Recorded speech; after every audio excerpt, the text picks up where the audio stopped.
தாய் தமிழ் உறவுகளுக்கு வணக்கம். எம்ஜிஆரிடம் சாபம் வாங்கிய நடிகர்.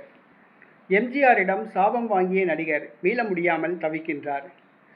எம்ஜிஆரிடம் சாபம் வாங்கிய நடிகர் மீள முடியாமல் தவிக்கின்றார் என்ற தலைப்பில் இந்த காணொளியை காண்கிறோம். பிரபல தமிழ் திரைப்பட நடிகர் எம்ஜிஆர் தமிழக முதலமைச்சராக 10 ஆண்டுகள் இருந்தார். இவர் தமிழக மக்களால் இன்றளவும் மறக்க முடியாத ஒரு தலைவர். ஒரு நிகழ்ச்சியில் சிவகுமார் அவர்கள் பேசும்பொழுது எம்ஜிஆரை புகழ்ந்து பேசினார். எம்ஜிஆர் ஒரு நிகழ்ச்சியில் கலந்து கொண்டதாகவும் தன்னை பற்றி அவர் பேசியதாகவும் குறிப்பிடுகிறார்.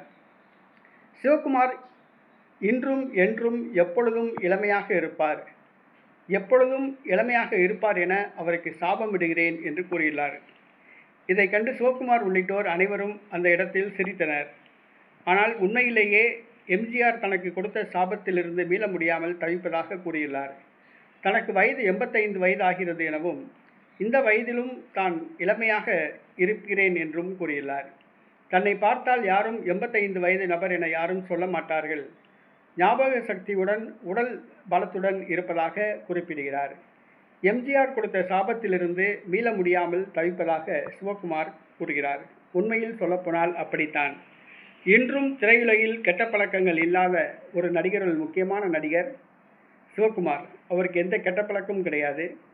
அவர் 40 வயது நடிக்கும்போது கூட 18 வயசு பையனாக தான் இருப்பார். இன்றைக்கி வயது 85 வயது ஆகிவிட்டது. இன்றும் இளமையாக உள்ளார்.